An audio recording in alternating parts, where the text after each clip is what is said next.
భారతదేశ ఆశయాలకు ఆదర్శాలకు ప్రతిరూపంగా నిలిచిందే ఈ మువ్వన్నెల జెండా అని శ్రీ బాలా త్రిపుర సుందరి సమేత శ్రీ రామలింగేశ్వర స్వామి దేవస్థానం చైర్మన్ గ్రంథి బాబ్జీ పేర్కొన్నారు. జనచైతన్య సేవా సంఘం అధ్యక్షులు కర్రి రాజు వివేకానంద పార్క్ గొల్లపల్లి రామారావు ప్రెసిడెంట్ ఆధ్వర్యంలో ఆయన పింగళి వెంకయ్య గారి 150వ జయంతి ఘనంగా నిర్వహించారు. తొలుత ఆయన చిత్రపటానికి పూలమాల వేసి నివాళులర్పించారు. ఈ సందర్భంగా ఆయన మాట్లాడుతూ ఈ మువ్వన్నెల జెండా రూపకర్త పింగళి వెంకయ్య మన తెలుగువాడే అవడం ఎంతో గర్వకారణమని అన్నారు.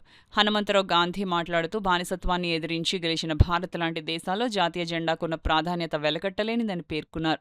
ఈ కార్యక్రమంలో కేశవరావు, బి శ్రీనివాసరావు, కేసరి శ్రీనివాసరావు, జనచైతన్య సేవా సంఘ సభ్యులు తదితరులు పాల్గొన్నారు. జనచైతన్య సేవా సంఘం కాకినాడ అధ్యక్షులు సభ్యులు గురు పౌర్ణమి సందర్భంగా Kakinada ideal college retired Telugu lecturer Kasibotla Satyanarayanan Hanumantharao Gandhi Janmabhoomi park నందు ఘనంగా సత్కరించారు. ఈ సందర్భంగా వారి గురువుల గురించి వివరించిన విషయాలు సవివరంగా విశదీకరించారు. సభ్యులు అందరూ సావధానంగా విని సభను దిగ్విజయం చేశారు. అహింసాయుతమైనటువంటి పోరాటం ద్వారా మహాత్మా గాంధీ గారు ఇంకా అనేక మంది సహాయంతో, ముఖ్యంగా నా గాంధీ గారి యొక్క ఆశతో ఈ పింగళి వెంకయ్య గారు వారు ఎన్నో కష్టాలు పడి భారతదేశానికి ఒక గుర్తింపు వచ్చేలాగా ప్రపంచంలో ఈ జెండాను తయారు చేయటం, వారు చెప్పినట్టుగా ఈ జెండా యొక్క అర్థం మన అందరూ కూడా ఇప్పుడు పిల్లలకి ఎవరికి తెలియదు, గ్రహించవలసిన బాధ్యత ఉంది. అదేవిధంగా ఇప్పుడు బోధించేటటువంటి విద్యా విధానంలో కూడా ఇటువంటి మహానుభావుల యొక్క చరిత్రని మనం ఇంక్లూడ్ చేసుకుని వాట్ ఈజ్ ఇండియా అనేటటువంటిది మనం నేర్చుకోవాలి. మనం ఎప్పుడు కూడా ఒక స్లోగన్ నేర్చుకోవాలి. Ask your self what you have done to the country, ask not what the country has done to you. దేశం నీకేం చేస్తుందని అడగకూడదు, నీకు దేశం నువ్వు దేశానికి ఏం చేస్తున్నావు అని అడగాలి. అలా అడిగినట్లయితే భారతదేశం అంత గొప్ప దేశం ప్రపంచంలో ఎక్కడా లేదు. అందుచేత ఈ అవకాశం ఇచ్చినటువంటి అందరికీ కూడా నమస్కారాలు చెప్తున్నాను. అందరికీ తక్కువ మందికే తెలిసి నేను అనుకుంటున్నాను. ఎంచేదంటే భారతదేశానికి స్వతంత్రం తీసుకురావడానికి కృషి చేసిన వారిలో ఈయన కూడా చాలా ముఖ్యం. బ్రిటిష్ ఆర్మీలో కూడా ఈయన పనిచేయడం కూడా జరిగింది.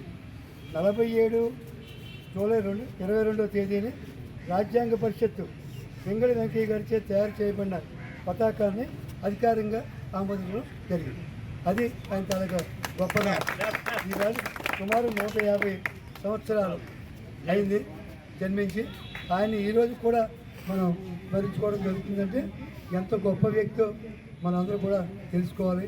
అలాంటి వాళ్ళ గురించి పిల్లలకి ముఖ్యంగా తెలిసినట్లయితే భావితరాలకి చాలా బాగుంటుందని నా ఉద్దేశం.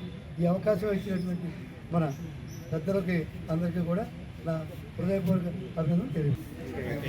పింగళి వెంకయ్య గారి 150వ జన్మదినోత్సవం గురించి అయితే ఆ రోజు ఈ భారతదేశం యొక్క విముక్తి గురించి పాటుపడిన వారు చాలామందికి మన భావి తరాలకి, రాబోయే తరాలకి ఎవరికి తెలుస్తలేదు. కాబట్టి ఈ జెండాని డిజైన్ చేసినప్పుడు ఫస్ట్ని 1922లో ఆయన డిజైన్ చేశారు. డిజైన్ చేసిన తర్వాత దాన్ని గాంధీ గారికి ఇచ్చిన తర్వాత కొన్ని మార్పులు చేర్పులు చేసి ఈ పెద్దలు చెప్పినట్టుగా 47లో దాన్ని అనుమతించి చేశారు. కానీ దీని యొక్క ఆ జెండాల్లో ఆ కలర్స్ ఈ పిల్లలందరికీ తెలియవలసింది. పైన కేసరి రంగు అంటే ధైర్య సాహసాలకి, దేశంలో ఉన్న ప్రజలందరూ ధైర్య సాహసాలకి, ఆ తెలుపు శాంతి స్వభావానికి, ఆ గ్రీన్ కలర్ అనేది మన పురోభివృద్ధికి ఈ ఎప్పుడు కూడా నడుస్తుంటుందని ఆ రోజు ఆ పెద్దలందరూ ఆలోచించి పెట్టింది. కాబట్టి ఇవాళ మన దేశం ప్రపంచంలో అతిపెద్ద 3వ దేశం కింద ఆవిర్భవిస్తుంది. ఇప్పటి వరకు మనల్ని పరిపాలించిన బ్రిటిష్ వాళ్ళని కూడా వెనక తోసి మనం ముందుకెళ్తున్నాం.